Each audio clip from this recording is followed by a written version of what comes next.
The text I want to analyze today is Greta Thunberg's speech at the UN's Climate Action Summit.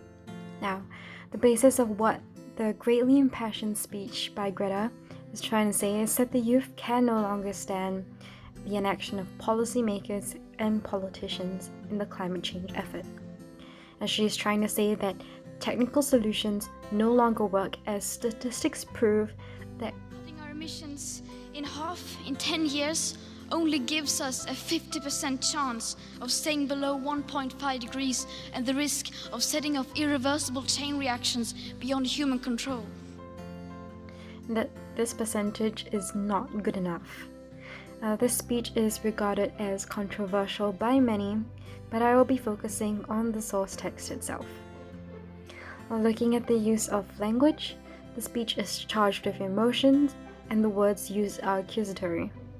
Phrases such as, "You have stolen my dreams and my childhood with your empty words," and "You are failing us." the word "you" is repeated throughout the speech, even as she is addressing a group of people. This is to force an emotional and guilty response from world leaders, in the hopes that they would take action within their own countries to make a change.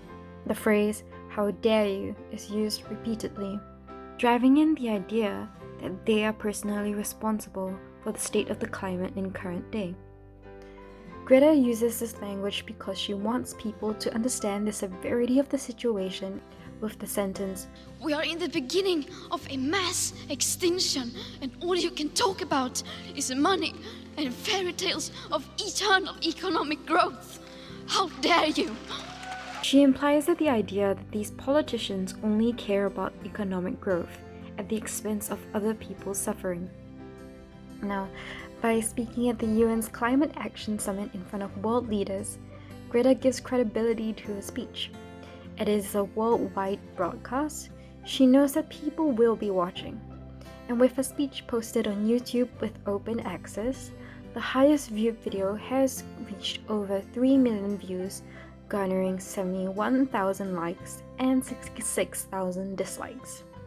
Greta's address is even more potent as it is coming from a 16-year-old, driving in the idea that if a 16-year-old can differentiate right from wrong, why can't policymakers and politicians do the same?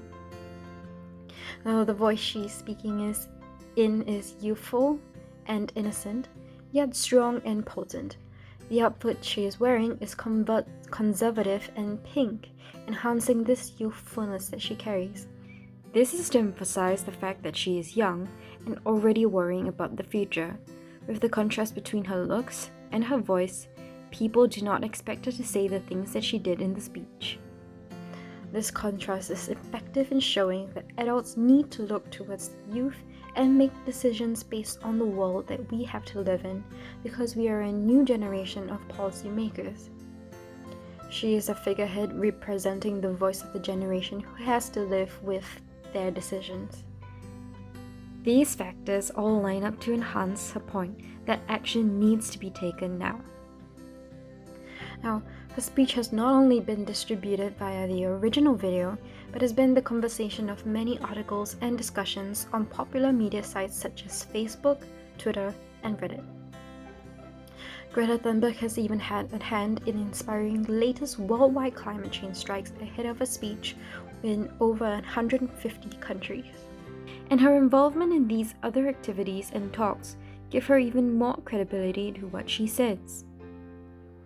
Greta's speech, however, can be taken two ways depending on who is listening.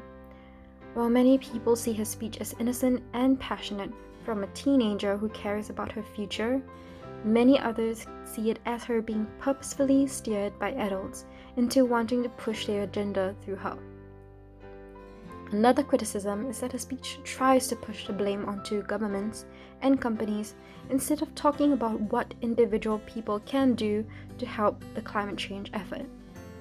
Now, although I believe that these are valid criticisms of her speech, I personally do not believe that Greta is dismissing what the individual can do, but rather using the opportunity and place of understanding that she has to talk to those people in charge.